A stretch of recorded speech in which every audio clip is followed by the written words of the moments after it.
اس لیے میرے بھائی گزارش یہ ہے کہ میں عرض کر رہا ہوں کہ اس قسم کا نبی بھی آپ ان کے ان پڑھ اور ان کی جہالت کا اندازہ لگائیں. وہ کہتے ہیں کہ جی اس کی پگڑی دیکھو اور اس کو دیکھو، یہ کیسے اردو بولتا ہے، یہ کس طرح منہ سے قرآن نہیں نکلتا. نہیں، یہاں کئی فرقے ہیں، میں نام نہیں لیتا ہوں کا سمجھا کرو. جب ان کا مولوی قرآن پڑھتا ہے قسم خدا کی اس کی زبان ٹھیڑی ہو جاتی ہے کتے کی طرح. میں مولوی ہوں، مجھے بحث کرنے کی ضرورت نہیں. میں مولانا شیخ صاحب کو معلوم ہے، یہ آپ کی وزارت تعلیم میں 4-5 سال مسلسل میں آتا رہا، ادھر دیوبندی، بریلوی، شیعہ، جماعت اسلامی، اہل حدیث سب کے. تو یہ جو شین و یا عین و ہاتھ آپ سمجھ گئے نا، شین و یا عین و ہاتھ تو سمجھ گئے نا، ان کے مولوی کے منہ سے قرآن میں نہیں سنا. میں ایران بھی گیا ہوں، ان کے مولوی کے منہ سے قرآن صحیح انداز میں وہ قرآن پڑھ سکے، اور ادھر وہ اور ادھر تمہارے نبی مرزا مسرور غلام احمد قادیانی خود قرآن نہیں پڑھ سکتے. مردار کیا قرآن پڑھے گا؟ حکیم نور الدین جو ابو بکر کی جگہ پر، صدیق کی جگہ پر حکیم نور الدین، وہ قرآن نہیں پڑھ سکتا. مرزا بشیر، مرزا ناصر جو بڑے بڑے ان کے تھے، وہ قرآن نہیں پڑھ سکتے تھے. ہمارا کوئی نابینا قسم کا کوئی ہوگا بچہ، اس کو بھی بلاؤ. ایک جگہ جلسہ، آپ کے جلسے تو کیا ہے 4.5 آدمی ہے، لیکن ایک جلسہ تھا ہزاروں کا مجمع تھا. مولانا مکی صاحب وہاں جس بچے نے قرآن کی تلاوت کی، میرا دماغ خراب کر دیا.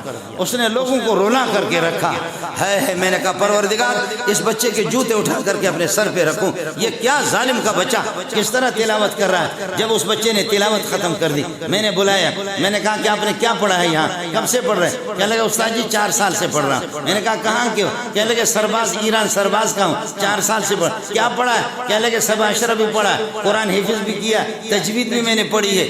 پھر میں نے کہا کہ 4 سال سے آپ علاقے نہیں گئے؟ خاموش ہو گیا. میں نے کہا 4 سال سے علاقے نہیں گئے؟ خاموش ہو گیا، جواب نہیں دیا. میں نے دیکھا نہیں، میں نے غور نہیں کیا، چہرہ اس کا بدل گیا. پھر میں بار بار، میری بدبختی ہے کہ میں پوچھ رہا ہوں آپ 4 سال سے پھر نہیں گئے، 4 سال سے پھر آپ والدین کے پاس کیوں نہیں گئے، علاقے کیوں نہیں گئے؟ آخر کار دیکھا کہ اس کا چہرہ بھی بدل گیا، اس کے آنسو آ رہے. کہنے لگے استاد جی کہاں جاؤں گا، میرے ماں باپ نہیں ہیں، میں یتیم ہوں.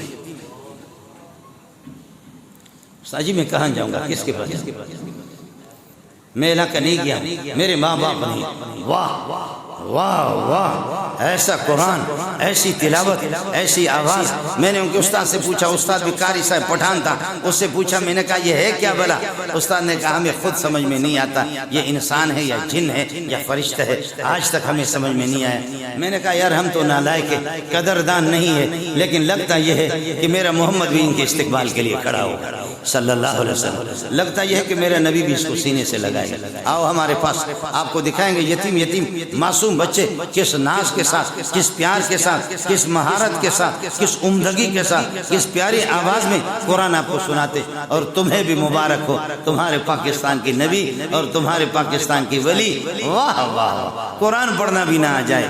ہمارے علاقے کا ایک سردار مردار ہمارے قریب، یہ کہ ہم لوگ ادھر تراویح میں کھڑے تھے تو ادھر سردار بھی، لیکن سردار نے بڑی پیاری بات کی. عبد الرحمن سدیس دامت برکاتہ العالیہ کی جب تلاوت چل رہی تھی، اور اس میں عمرے کے دوران سردار چیخ مار کر کے گر پڑے.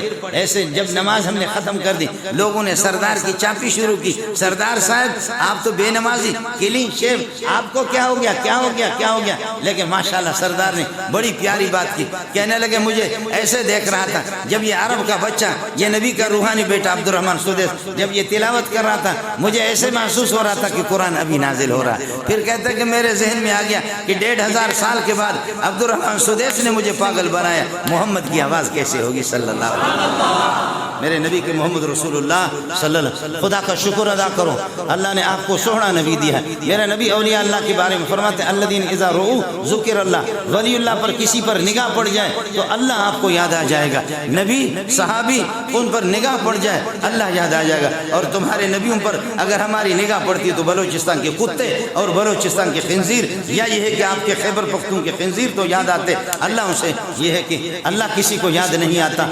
جن کی زبان کو اللہ نے معاف کر کے رکھا، خدا را بیدار دماغی سے کام لے لو. یہ مولویوں کے مسائل نہیں ہے، یہ آپ کے ایمان کے مسائل ہے، یہ آپ کے نظریے کے مسائل ہے، یہ آپ کے آخرت کے مسائل ہے.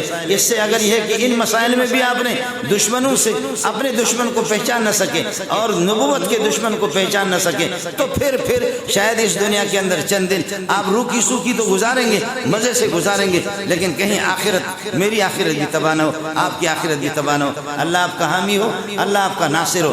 دشمنان دین، دشمنان ختم نبوت اور دشمنان مذہب، دشمنان صحابہ، اللہ ان سے ہم سب کی حفاظت فرمائے، ہم سب کی حفاظت فرمائے۔ اللہ پاک آپ کے اس عنوان پہ اور اس موضوع پر آپ کی آمد کو ظاہر ہے۔ کالے خان مولوی منظور کو دیکھنے کے لیے آپ تو نہیں آئے، آپ آئے محمد کی عقیدت لے کر کے آئے، محمد رسول اللہ کی محبت لے کر کے آئے، ختم نبوت کی عقیدت لے کر کے آپ آئے۔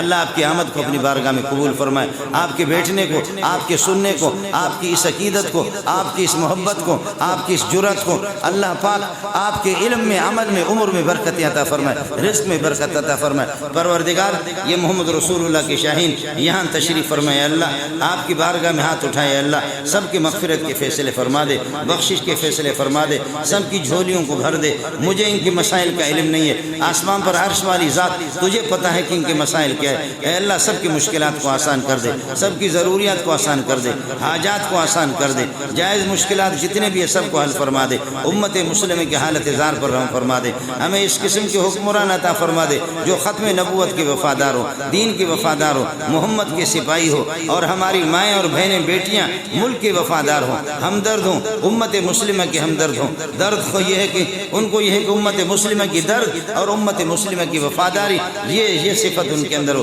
پروردگار دین کی دشمنوں سے ہماری حفاظت فرما دے، ختم نبوت کی دشمنوں سے ہماری حفاظت فرما دے۔ ربا تو ہم سے راضی ہو جا، حرمین شریفین کو پروردگار عبادتوں سے، ریاضتوں سے آباد فرما دے۔ پروردگار حرمین شریفین کی سابقہ حالتیں جیسے حج سے، عمرہ سے، تلاوتوں سے پروردگار جو رونق تھی ان رونقوں کو بحال فرما دے، قائم فرما دے۔ اللہم انا نجعلک فی نحورہم ونعوذ بک من شرورہم۔ حرمین شریفین کی حفاظت فرما دے، مسجد اقصی کی حفاظت فرما دے، مسجد نبوی کی حفاظت فرما دے، مدارس، مساجد، مدارس، خانقاہ، مراکز دینیہ سب کی حفاظت فرما دے، علماء ربانیین کی حفاظت فرما دے، ایک ایک مسلمان کی عزت، آبرو، جان مال کی حفاظت فرما دے۔